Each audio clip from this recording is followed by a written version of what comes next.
Last year social pharmacy के अंदर एक क्वेश्चन आया था जो विस्तृत के रूप में था। और वो क्वेश्चन था कि सोशल फार्मेसी पर टिप्पणी लिखी और भोजन के जो मतलब हमारे स्वास्थ्य के निर्धारक हैं उनके बारे में विस्तृत वर्णन कीजिए। तो पहले बात फार्मेसी की कि सोशल फार्मेसी होती क्या है। सामाजिक फार्मेसी या सोशल फार्मेसी पर टिप्पणी लिखिए। सामाजिक फार्मेसी को सामाजिक, वैज्ञानिक और मानवतावादी दृष्टिकोण से दवाओं की भूमिका से संबंधित अनुशासन के रूप में परिभाषित किया जा सकता है।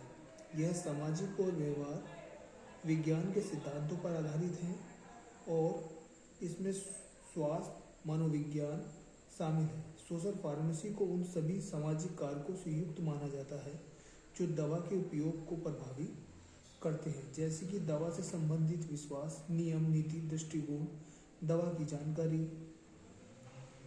नैतिकता और व्यवहार। हालांकि कई लेखकों और शोधकर्ताओं द्वारा सामाजिक फार्मेसी की परिभाषा के लिए कई दृष्टिकोण हैं। लेखकों के एक समूह ने सामाजिक फार्मेसी के व्यापक रूप से स्वीकृत शब्द को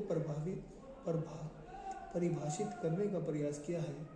दवाओं का एक व्यापक परिप्रेक्ष्य में एकीकृत करके और उनके मूल्यांकन में कानूनी, नैतिक, आर्थिक, राजनीतिक, सामाजिक, संचार और मनोवैज्ञानिक पहलुओं को शामिल करने का प्रयास क्रम में दवाओं से सुरक्षित और तर्कसंगत उपयोग में योगदान करने के लिए किया जाता है। तो ये होता है सामाजिक फार्मेसी। अब बात स्वास्थ्य के मानक के बारे में। स्वास्थ्य के निर्धारक के बारे में विस्तृत वर्णन कीजिए। स्वास्थ्य एक जटिल शब्द है जो विभिन्न कारकों पर निर्भर करता है। एक साथ कई कारक मिलकर स्वास्थ्य को प्रभावित करते हैं। स्वास्थ्य को प्रभावित करने वाले कारकों में मुख्य दो वर्गों में वर्गीकृत किया जा सकता है। व्यक्तिगत कारक यानी इंडिविजुअल फैक्टर, वातावरण जनित कारक एनवायरमेंट फैक्टर, यानी दो कारक। पहला कारक है व्यक्तिगत कारक, यानी कि मनुष्य की जो स्वयं है उससे निर्मित कारक। हमारा स्वास्थ्य हमारे व्यक्तिगत कारकों पर निर्भर करता है। व्यक्तिगत कारक पुनः दो प्रकार में वर्गीकृत किए जा सकते हैं, आनुवंशिक कारक और दूसरा है जीवन शैली यानी लाइफस्टाइल। आनुवंशिक कारक हमारे शरीर में हमारे पूर्वजों के गुणसूत्र जीन पाए जाते हैं जिससे के कारण हमारे स्वास्थ्य पर गहरा प्रभाव पड़ता है। गुणसूत्रों के अनुसार हमारा विकास होता है। इन्हीं गुणसूत्रों के साथ कुछ बीमारी भी एक पीढ़ी से दूसरी पीढ़ी में स्थानांतरित हो जाती है, जैसे कि मधुमेह, रक्तस्राव, मंदबुद्धि, कलर ब्लाइंडनेस, रतौंधी, चयापचय विकृति इत्यादि बीमारी एक पीढ़ी से दूसरी पीढ़ी में वंशानुगत स्थानांतरित होती रहती हैं। दूसरा है जीवन शैली लाइफस्टाइल। आधुनिक जीवन शैली अत्यंत अस्त व्यस्त हो चुकी है। इसका सीधा प्रभाव हमारे स्वास्थ्य पर पड़ता है। हमारा जीवन आरामदेह हो गया है तथा अपनी मनमर्जी के खान पान एवं रहन सहन व अंधाधुकरण ने जीवन को अस्त व्यस्त कर रखा है। हमारी जीवन शैली हमें तमाम बीमारियों की सौगात दे जाती है। एक दूसरे की देख हमारी आदतें भी हम सीख लेते हैं और जो अंततः हमारे स्वास्थ्य के लिए हानिकारक होती हैं, जैसे भोजन की आदत, तंबाकू सेवन, मदिरा पान, मादक औषधियों का सेवन इत्यादि हम अपने आसपास के वातावरण, दोस्तों व रिश्तेदारों से सीख लेते हैं। जीवन शैली में खान पान, शारीरिक देखभाल, शरीर की साफ सफाई, उठने बैठने, खड़े होने, चलने फिरने की आदतों के अनुरूप हमारे स्वास्थ्य पर प्रभाव पड़ता है। यदि अच्छी आदतें बनती हैं तो हम स्वस्थ जीवन जीते हैं, परंतु यदि खराब आदतें बनती हैं तो हम अपने जीवन में बीमारियों को न्योता देते हैं।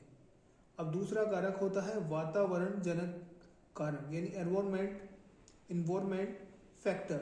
वातावरण भी हमारे स्वास्थ्य पर गहरा असर पड़ता है और वातावरण जनक कारकों से हम और हमारा परिवेश, आर्थिक सामाजिक कारक, स्वास्थ्य सेवाओं की उपलब्धता इत्यादि तमाम कारकों का प्रभाव हमारे स्वास्थ्य पर पड़ता है। वातावरण जनक कारकों की निम्न प्रकार वर्गीकृत किया जा सकता है। आर्थिक सामाजिक कारक हमारे स्वास्थ्य पर हमारे आर्थिक सामाजिक स्तर का प्रभाव पड़ता है।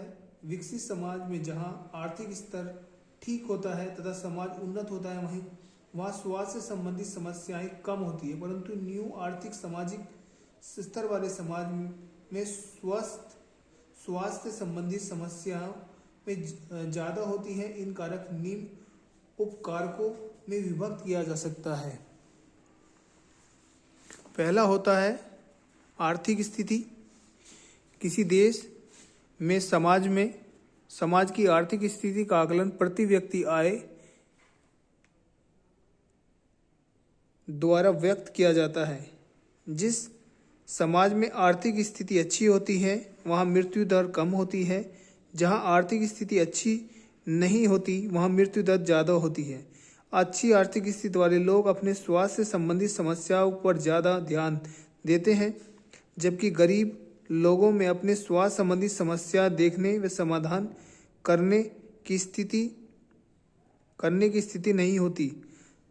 सरल आर्थिक स्थिति वालों की क्रय शक्ति ठीक होती है, जिससे उनके जीवन स्तर का, रहन सहन का उन्नत होना, फलत बीमारियां और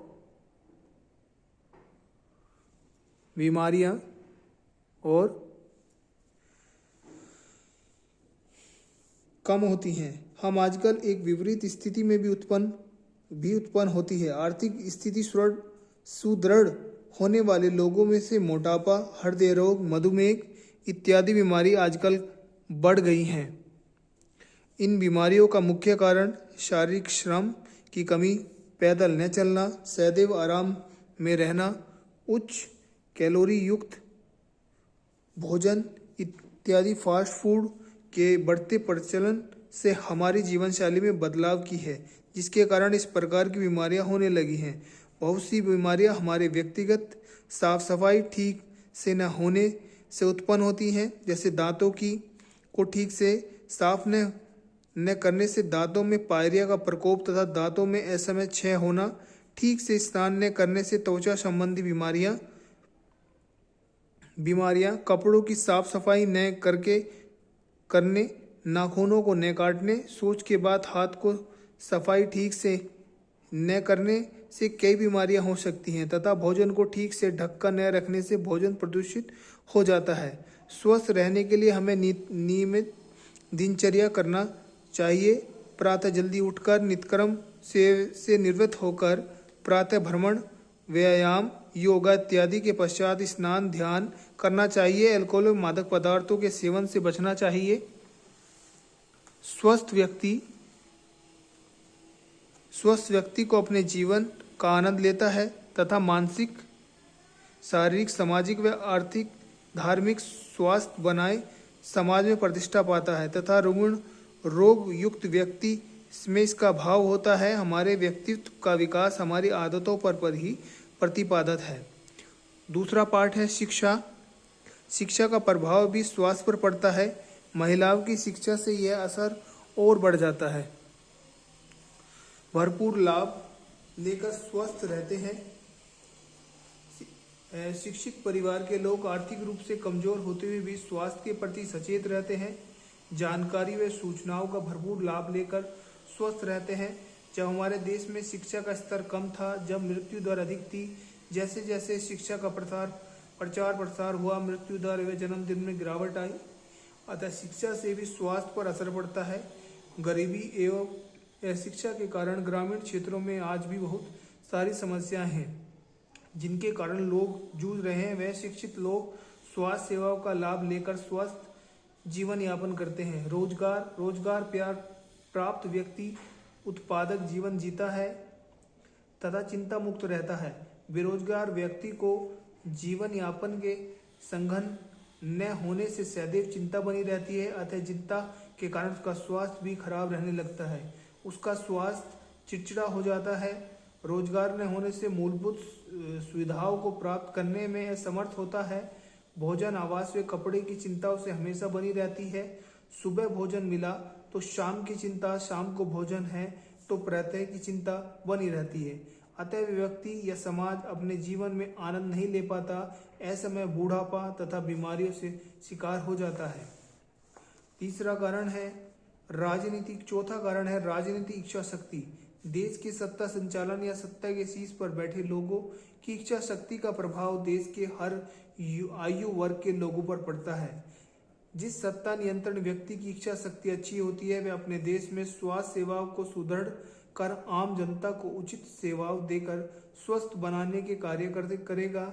अन्यथा यह सोचकर छोड़ दिया जाएगा कि स्वास्थ्य एक व्यक्तिगत कारक है, अतः व्यक्ति स्वयं अपने स्वास्थ्य की सुरक्षा करेगा।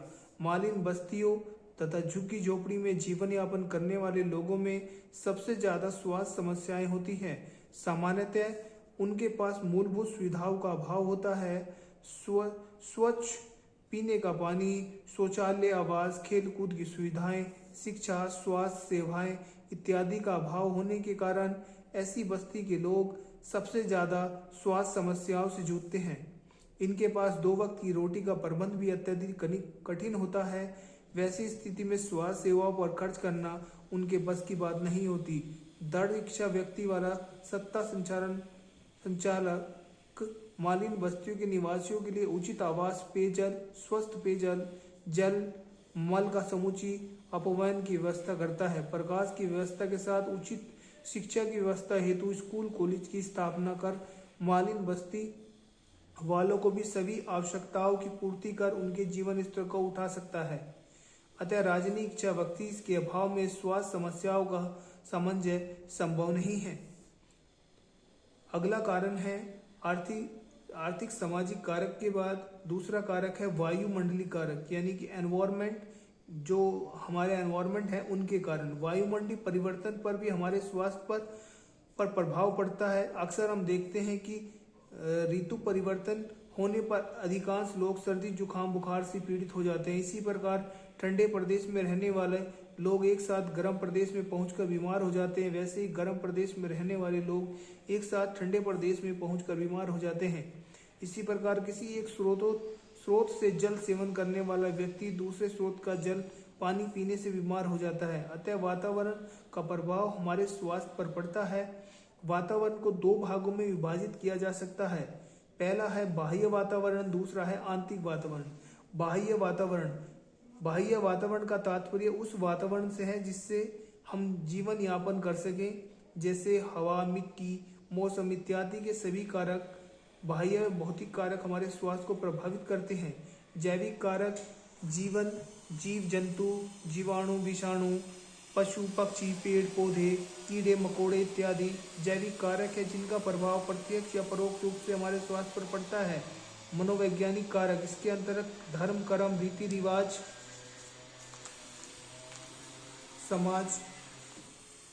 सामाजिक प्रथाओं, सभ्यता एवं संस्कृति इत्यादि का प्रभाव भी हमारे स्वास्थ्य पर पड़ता है। बहुत से सामाजिक क्रियाकलापों में मदिरापान, धूम्रपान, तंबाकू सेवन की प्रथा है। इसके कारण उस सामाजिक परिवेश का व्यक्ति इन वासनाओं की चपेट में पड़कर अपने स्वास्थ्य को खराब कर लेता है। बी, आंतरिक बाह्य वातावरण। आंतरिक बाह्य वातावरण का अर्थ है जो बाहर से लोगों के स्वास्थ्य को प्रभावित करते हैं। बाह्य वातावरण से हम उन आंतरिक वातावरण की भी हमारे स्वास्थ्य पर प्रभाव डालता है। हमारे आंतरिक वातावरण में हमारे शरीर के अंदर का वातावरण होता है। बाहरी वातावरण में ठीक रखने के लिए सबसे पहले नियमित दिनचर्या बनानी चाहिए। समय पर भोजन, भजन, व्यायाम, सोना, जागना चाहिए। आहार विहार का नियंत्रण करना चाहिए।